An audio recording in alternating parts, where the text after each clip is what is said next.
So good afternoon, everyone. Just welcome. It's 1 minute till 1 o'clock, so we'll just wait a little bit longer for any other people to join us. But certainly welcome to our Lunch and Learn webinar. And if you've got any questions, just pop them in the chat. We've got Susie here and she'll be monitoring our chat line for you. Hi, everyone. It's great to see so many of you online today. Well, virtually see you as we can. We all know that you're there.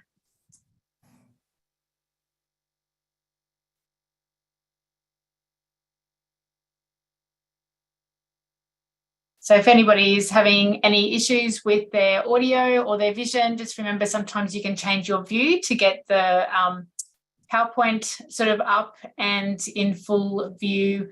We also have the webinar live streaming today on YouTube. So I'll just put the link to that in the chat box in case that's a better option for you, particularly if you're on a small device or sitting in your tea room or your local dining room on the train commuting to work maybe. All right, thanks, Jenny. Thanks, Susie. So good afternoon, welcome to today's Lunch and Learn webinar on wound care. This is our second in our Lunch and Learn series. So my name's Jenny Brown. I'm presenting to you today from the Awabakal People's region in Newcastle. We've also got Susie with us today and she'll answer any questions in the chat box. So just pop any questions you have for her. We've also got Abby online. She's providing any IT assistance that is required. So it doesn't matter what area of health you work in, you will always come across wounds, and working out how to manage them can be a bit daunting with all the wound products available. Hopefully today's brief session will help with providing an overview of wound care, including assessment and management of some of the more complex wounds, including pressure injuries and diabetic ulcers. We will explore a patient case study to review different types of dressings and wound healing techniques, such as negative pressure wound therapy and hyperbaric oxygen therapy. We've also got some interactive polls that you can participate in, and this will allow you the opportunity to test your knowledge. I must advise that there is an image warning for some of the slides, but we'll see how we go. So when we are deciding on our wound care management, there are a number of important elements to consider to improve the safety of the individual and promote positive outcomes such as reducing avoidable wounds and promoting wound healing. Some of these we will discuss in more detail later in the presentation.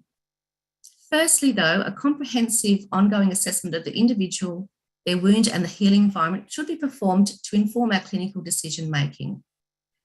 Secondly, we need to ensure our practice complies with legislation, regulations, scope of practice, local policy, current evidence and ethics. It is important to note that evidence should be evaluated by the multidisciplinary team to determine that it is appropriate for the individual's personal preferences, the skill level of the team or carers, and the local setting, including resources.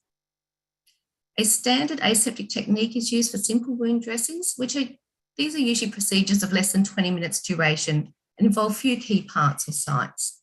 So we can wear non-sterile gloves for our standard aseptic technique, using a non-touch technique for the general aseptic field. But if we're going to be directly touching key parts or sites, we would need to wear sterile gloves. A surgical aseptic technique is used for large or complex wound dressings that involve a longer duration and more key parts or sites. So we need to use sterile gloves, a critical aseptic field, and sterile solutions. We need to prevent wound-related infection and cross-infection, and this includes avoiding exposure to airborne contaminants during the wound dressing procedures. And we can do this by closing the door and or using a sign to prevent other patients, staff or visitors entering and contaminating the wound or aseptic field. We need to protect the wound bed tissue and optimise for wound healing, which we'll discuss a little bit later. We need to optimise the healing environment. As moisture is an essential part of the healing process, it is important that optimal wound moisture balance is maintained whilst protecting the peri-wound and surrounding tissues from excess moisture. Exudate is produced by all wounds to maintain a moist environment to prevent the wound bed from drying out, to cleanse the wound, to provide nutrients and white cells and enhance epithelialization. Excess exudate, however, leads to maceration and degradation of the skin. We also need to minimise potential and actual impact of wound-related pain, and of course, document all aspects of wound care, including assessments, treatment and management plans. These must be completed clearly and comprehensively on the appropriate charts.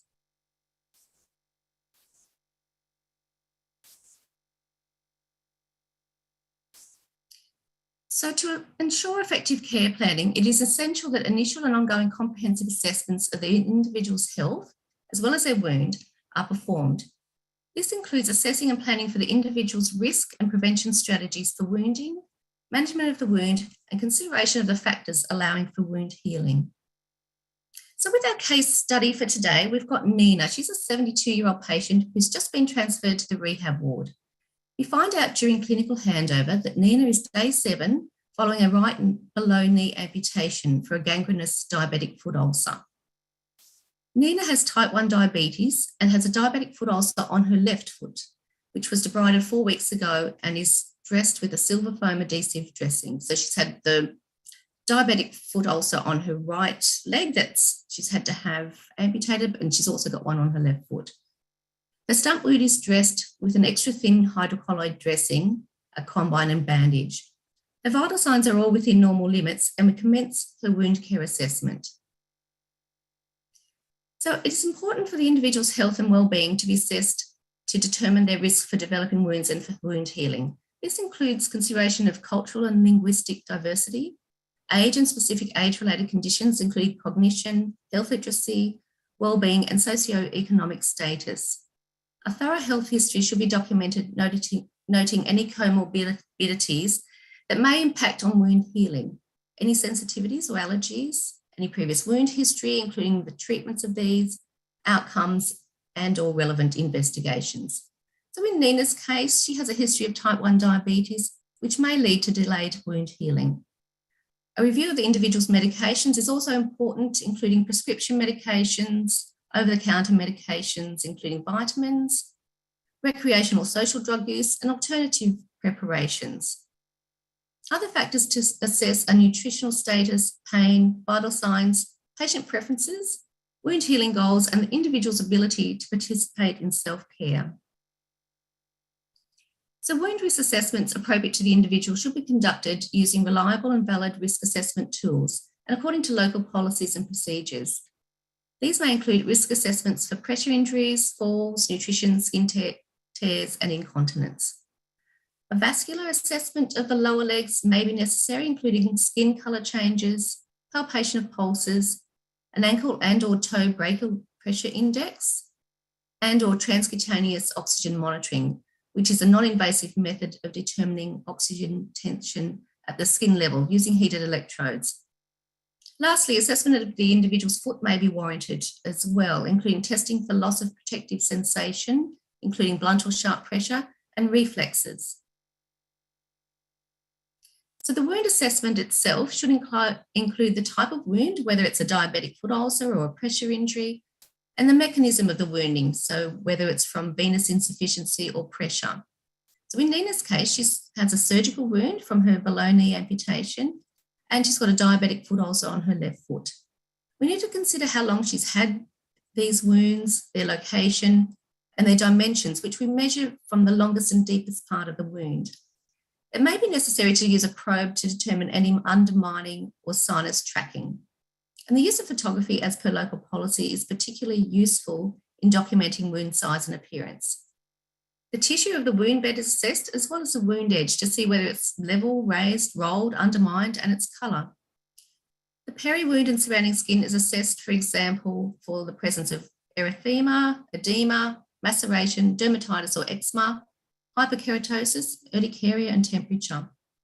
And if there's any exudate present, the type should be noted, such as whether it's serous, hemoserous, or purulent, as well as the consistency, amount, and any odour. The phase of wound healing should also be determined. Any signs and symptoms of inflammation or infection should be documented, and any investigations such as the wound culture swabs should be followed up. And we also need to assess any wound pain and document this using a valid and reliable pain assessment tool. So we've got 4 stages of healing here. So we have the first stage, which is hemostasis. So this begins immediately. So we have contracture of the smooth muscles and tissue compressing small vessels. Platelets also begin to aggregate, activating the clotting cascade to produce initial fibrin clots. The second stage is inflammation. So this also begins immediately and lasts up to 30 days. Neutrophils are activated through the complement cascade and they begin phagocytosis of the dead tissue.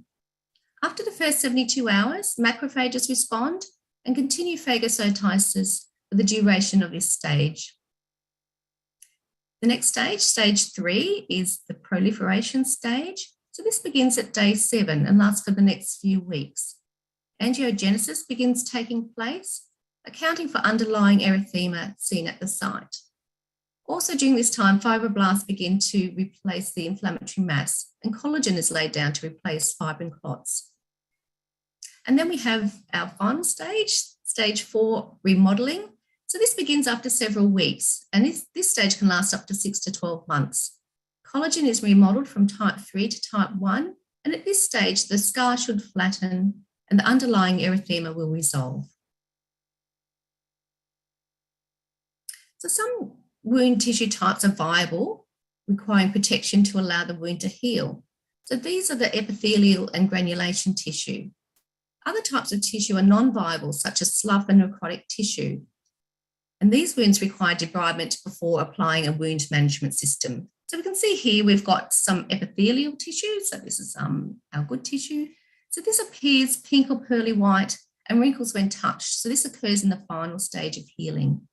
We've also got granulating tissue, which is also what we'd like to see. And this is a pink or red, moist, shiny tissue, and it's got an irregular granular surface that glistens and is composed of new blood vessels, connective tissue, fibroblasts, and inflammatory cells. So this is healthy tissue as well, forming in the remodeling phase that is well vascularized and it also bleeds easily.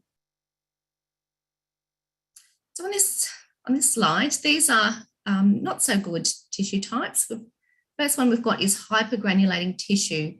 So this appears red, uneven or granular, and it occurs in the proliferative phase when the granulation tissue overgrows beyond the wound surface. These wounds have a discoloured, raised or swollen appearance and bleed easily. And hypergranulation inhibits the migration of epithelial cells, resulting in slowing of the healing process. This might be caused by infection, the effects of friction on the wound area, nutritional deficit or stress. So for this, we can use hypertonic saline dressings or antimicrobial foam dressings such as Telfa to reduce the hypergranulation. The next slide, we've got necrotic or eschar tissue. This appears hard and can be dry, black, brown or tan, and it can be quite leathery.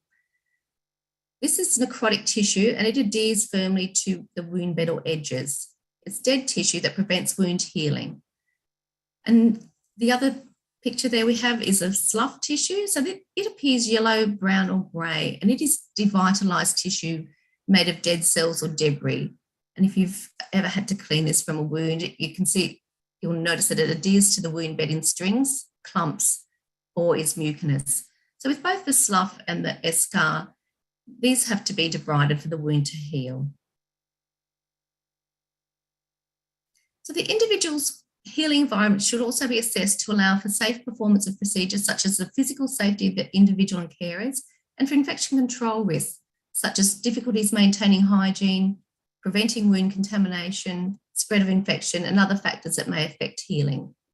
To ensure an optimal wound healing temperature, avoid exposing the wound to cold temperatures, including cleaning solutions, and avoid overheating with bedclothes and heating devices. An optimal pH for wound healing is neutral or slightly acidic, so avoid alkaline solutions. We also need to consider individual factors such as lifestyle, medications, and skincare products. We may need to perform some diagnostic investigations to identify reasons for delayed wound healing. So this may include biochemistry to check for diabetes or presence of infection. It could include microbiology such as a wound swab, needle aspiration, a wound or bone biopsy, and or skin and nail scrapings for culture and microscopy. Histopathology might be required, and this could involve a wound biopsy to identify any pathological changes. And we may also need some diagnostic imaging, such as a plain X-ray, from which we can see if there's a fracture, gas gangrene, or osteomyelitis. We can also do an MRI, bone scan, or a CT to check for osteomyelitis, or a sonogram and fistulogram to identify any wound tracking. So you continue Nina's admission, and during her skin assessment, you remove a protective dressing from her sacrum as below. So we're going to have our first poll here. So Abby, if you don't mind launching our poll for us. We're going to answer the question, what stage pressure injury does Nina have? Okay, so let's have a look at that.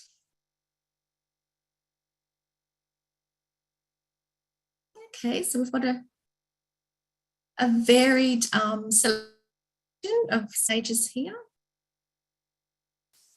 Okay. So if you've got any problems with this, you can also put your answer in the chat if you can't access the poll. Jenny, can you just go back a slide just to show the picture again for people? Oh, okay, sorry. Yes, yes. Okay. I can actually go. Does this one help here? Yeah. Perfect. Sorry. Yeah, sorry, everyone. You need to have a better look. So I'll give you a little bit more time there to check that picture there and select what stage it is. That'll make it a little bit easier for you. Okay, so there's still a few people deciding there now. Okay, so we might just end that poll just in another 30 seconds, I guess. Okay. All right, so we can, we see most people have chosen either a stage 1 or stage 2, and it is a little difficult to see from the photograph, but there does look to be some skin loss. So we would say it's not a stage 1 pressure injury. There looks to be only partial skin loss, so it's probably a stage 2 pressure injury. So, but we'll have a look at the classification of the pressure injuries next.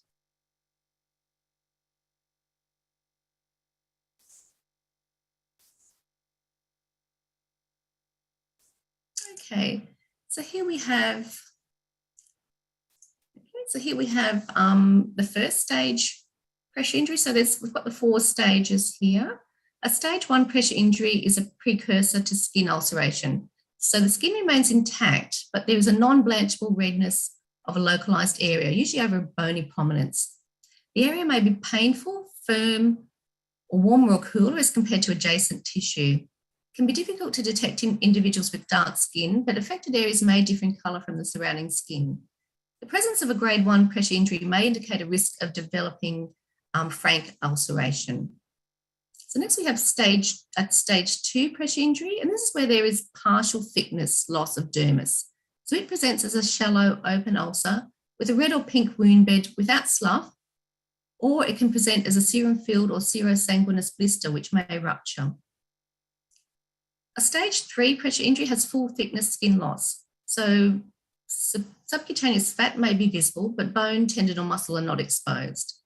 Slough may be present, but does not obscure the depth of tissue loss. There may be some undermining and tunnelling into adjacent structures. And the depth can vary by anatomical locations. So it can be shallow in areas with little or no subcutaneous fat, such as the bridge of the nose or the ear, or it can be extremely deep in areas of significant adiposity. A stage 4 pressure injury has visible or directly palpable muscle, tendon or bone as a result of full thickness loss of skin and subcutaneous tissue. Slough or eschar may be present, and as with the stage 3 pressure injuries, the depth may vary by anatomical location. They're typically deep and often undermine or tunnel into adjacent structures. There are also unstageable pressure injuries where the depth of injury is unknown. These are pressure injuries with full thickness skin loss, in which the actual depth of the ulcer is completely obscured by slough and or eschar in the wound bed. Until enough slough and or escargot are removed to expose the base of the wound, it's not possible to determine what the ulcer is, whether it's a grade 3 or 4.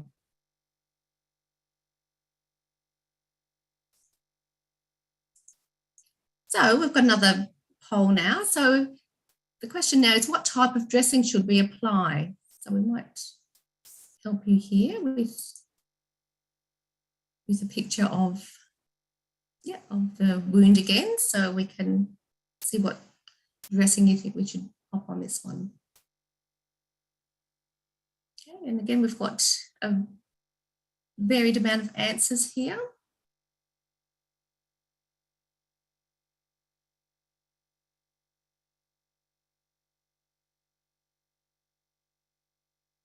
And yeah, still some people answering.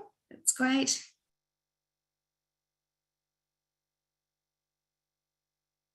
Right, so we might just end that poll now. If you can just quickly pop in your answers if you've got them. Okay, so we can see most people have selected a foam dressing, which is certainly would be correct. We could really select any of these dressings, and it really would depend on the amount of exudate that we're having from this wound. So we could use any of these. So really, you're all correct with this answer.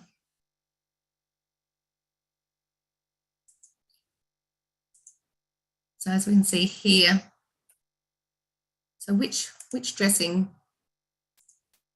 do we use? It can be quite difficult to choose from that array. Some of these products may be familiar to you from when you've looked for a dressing in your treatment rooms, and you possibly have most of these available. Many have very similar properties, which we'll have a look into. So it's important to select the most appropriate and cost-effective dressing with consideration of the wound, the individual, their carers, and the environment. The following wound characteristics should be taken into account: the diameter and shape, presence of bacteria, if we can keep the wound bed moist, the wound exudate, the condition of the tissue in the wound bed and peri-wound skin, and whether there is any tunnelling and undermining, as well as pain. We also need to consider the cost effectiveness of wound dressings at a local level. Okay, advanced wound dressings that promote moist wound healing are most likely to be cost effective due to the faster healing times and less frequent dressing changes.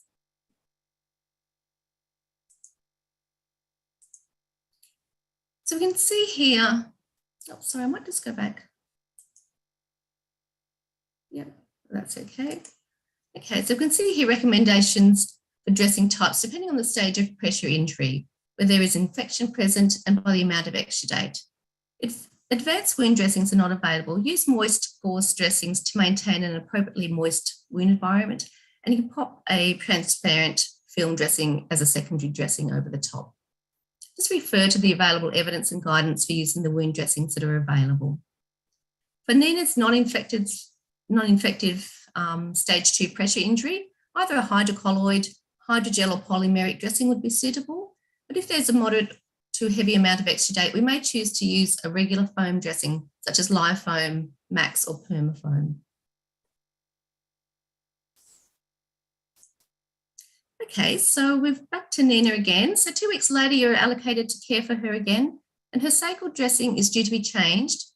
You notice the appearance of her pressure injury has changed as well. So you can see that this is probably one of the images I've warned you about here. So we're just going to go to our next poll. Okay, so the question now is, how should this pressure injury be managed? Okay, so if we can launch that poll now. So that's started there for you. So is it A, the pressure injury is healing and now only requires a combine dressing applied? Is it B, it's a stage 2 pressure injury, so the current treatment should be continued? Is it a stage 3 to 4 pressure injury, which requires 4th-hourly saline packs? Or is it D, the pressure injury is unstageable with potential undermining, requires debriding before choosing appropriate further management? Okay, so I'll just give you a few more seconds there to answer that question. And it looks pretty much, most of you have chosen D, that the pressure injury is unstageable with potential undermining. requiring debriding. It is either a stage 3 or 4, but we would need to perform some debriding to just to see if there's any undermining or sinus formation. So we'll end that poll there now. Great. Okay.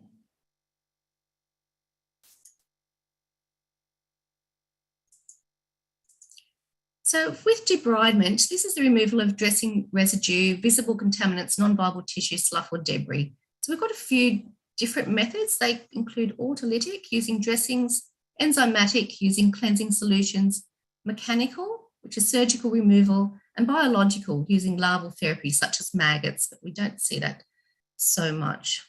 Okay. So different, different ways we can debride our wound. So Nina's attending medical officer reviews the pressure injury wound and she's added to the theatre list for surgical debridement of a sacral wound. She returns to the ward with negative pressure wound therapy in situ. Okay, so this is not an image of Nina's sacral wound, but she's also required negative pressure wound therapy for her left foot ulcer. So this is where a sterile foam dressing is applied to the wound and attached to a negative pressure device. It's usually used in open or dehisced wounds, including sternal and abdominal dehiscence, grafts, flaps, pressure injuries, diabetic foot ulcers, burns, crush injuries, and fasciotomy wounds. This therapy accelerates wound healing by increasing blood flow, reducing bacterial load. It assists with wound closure and stabilisation of the wound and removes moisture, thus decreasing edema and enhances the wound bed preparation for subsequent coverage. So the negative pressure mode can be either continuous or intermittent, and the pressure ranges from between 50 to 125 millimetres of mercury, negative pressure. We're using intermittent mode. It consists of a cycle of 2 minutes on and 2 minutes off, and a negative pressure of 125 millimetres of mercury is considered the optimal pressure. Intermittent negative pressure is usually recommended as it generates more blood flow during the vacuum off phase, although some wounds that require splinting, such as sternal wounds, may be left on continuous negative pressure. And studies have shown that the rate of granulation tissue formation is twice with intermittent negative pressure compared with the continuous negative pressure. So I can see here our pros and cons for negative pressure wound therapy. And the pros include reducing the rate of dressing change, the hospital stay, bacterial load and edema, whilst improving the skin perfusion and providing a moist wound healing environment. The cons are loss of seal and blockage, wound infection, pain, bleeding, and adherence of the foam to underlying tissues. And this is where we might need to consider the type of foam that we're using.